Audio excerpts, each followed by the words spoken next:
Hello guys, இன்னைக்கு என்ன பார்க்க போறோம்னா ஷார்ட் ஃபிலிமோட டே 3 தான் பார்க்க போறோம். காலையிலே எஞ்சி மாப்பிள்ள கூட போய் ஒரு டீ அடிச்சுட்டு அதுக்கப்புறம் போயிட்டு லைட்டாக ஒரு குட்டி தூக்கத்தை போட்டேன். அதுக்கப்புறம் அண்ணனும் வந்து சீன் எடுக்க போலாமா ரெடியா அப்படின்னு கேட்டாரு. நானும் ரெடினே அப்படின்னு சொல்லிட்டு அதுக்கப்புறம் சீன் எடுக்க தான் கண்டினியூ பண்ணிட்டேன். நான் தாண்டா லியோ.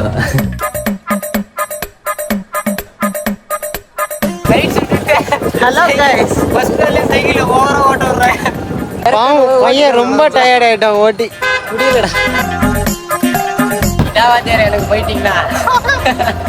மயிலாம்பாரில் போய் என்னோட சைக்கிள் சீனை முடிச்சதுக்கப்புறம் அங்கேருந்து கிளம்பி வந்து எங்கள் வீட்டு பக்கத்தில் தான் வந்துட்டேன். எங்கள் வீட்டு பக்கத்தில் வந்ததுக்கப்புறம் எல்லாரையும் செட் பண்ணிட்டு சரி ஓகே இந்த சீன் எடுப்போம் அப்படின்ட்டு அந்த வாக் சீன் தான் எடுக்கலான்னு இருந்தோம். அந்த சீனை நல்லபடியாக எடுத்து முடித்தோம். ஆனால் அது என்ன கொஞ்சம் டைம் ஆயிடுச்சு. என்னன்னா அந்த ரோட்டில் க்ரௌட் அதிகமாக வந்துட்டே இருக்காங்க. எங்களாலையும் க்ரௌடை கண்ட்ரோல் பண்ண முடியல. ஸ்டாப் பண்ணி எடுத்ததாலேயே டைம் அதிகமாக போயிடுச்சு. இப்போ எடுத்துட்டு இருக்க சீனு கிளைமேக்ஸ் சீனு. இந்த சீனையும் ஒரு எடுத்து முடிச்சிட்டோம். டே 3யும் ஒரு மாதிரி நல்லா போயிடுச்சு. அதுக்கப்புறம் அங்கேருந்து கிளம்ப ஆரம்பிச்சிட்டேன். கிளம்பி போய் பேக்கரிக்கு போயிட்டு ஆளுக்கு ஒரு டீ அடிச்சுட்டு நாளைக்கு என்ன பண்ணலாம் அப்படின்ட்டு இன்னைக்கு ஸ்க்ரீன் பேப்பர் எடுத்து கொஞ்ச நேரம் பேசிட்டு அதுக்கப்புறம் டைம் ஆயிடுச்சுன்னா கிளம்புமா அப்படின்னு சொல்லிட்டு அங்கேருந்து எல்லாரும் கிளம்ப ஆரம்பிச்சிட்டோம். இதுக்கப்புறம் டே 4ல பார்க்கலாம். டாடா பாய்.